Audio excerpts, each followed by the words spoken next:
நான் திருப்பூர்ல தான் படிச்சேன் அப்படின்னு சொல்லும்போது, ஒவ்வொரு டைம் திருப்பூர் போனேன், வந்தேன் அப்படின்னு சொல்லும்போது, ஒவ்வொருத்தர் கேட்டீங்க. "திருப்பூர்ல நீங்க எந்த ஏரியால இருந்தீங்க சிஸ்டர்?" அப்படின்னு சொல்லிட்டு. திருப்பூர்ல நாங்க இருந்தது வந்து டிகேடி மில், பல்லடம் ரோடு.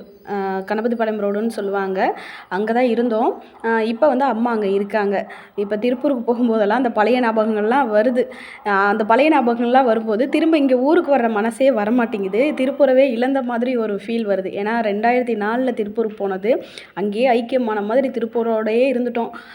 இப்ப வந்து எங்க ஊருக்கு வந்த புதுசுலலாம் எனக்கு பிடிக்கவே இல்ல இங்க. கிராமமா இருக்கு. எந்த பொருளும் கிடைக்க மாட்டேங்குது. எதுவுமே ஈஸியா கிடைச்சிட்டு இருந்துச்சு நமக்கு திருப்பூர்ல. இங்க எதுவுமே கிடைக்க மாட்டேங்குதே அப்படின்னு இருந்துச்சு. இங்கேருந்து செட் ஆகுறதுக்கு எனக்கு ரொம்ப கஷ்டப்பட்டேன். அதுக்கப்புறம் பார்த்தா நான் இங்க செட் ஆயிட்டேன். இப்ப வந்து ஊருக்கு போம்போது எனக்கு அந்த பழைய ஞாபகங்கள்லாம் வருது. நாங்க இருந்த வீடு வந்து இதுதான். காம்பவுண்டு வீடு, வாடகை வீடு தாங்க. அங்க வந்து இந்த முருங்கை மரம் இருக்கும். இந்த முருங்கை மரத்தில எப்பயுமே காய் புடிச்சிட்டே இருக்குங்க.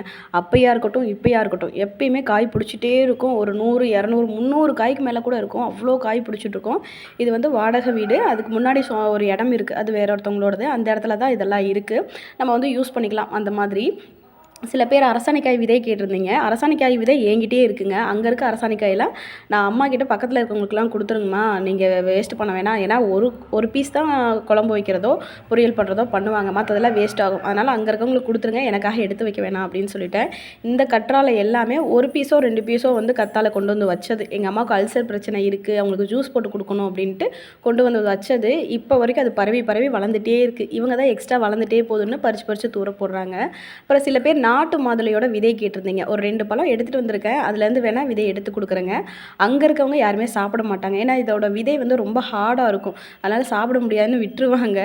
அங்கங்க வந்து குருவிகள் கொத்தி வச்சுட்டு போறது, அணில்கள்லாம் சாப்பிட்டுட்டு அப்படியே விட்டுட்டு போயிரும். இல்லைன்னா காஞ்சு போயிரும். அந்த மாரி தான் ஆகும். இல்லைன்னா அந்த இடத்துக்காரங்க வந்தாங்கன்னா அப்பப்போ பறிச்சுட்டு போவாங்க. இந்த நாட்டு மாதுளைலாம் இப்ப யார்கிட்டயும் அதிகமா இல்லைங்க.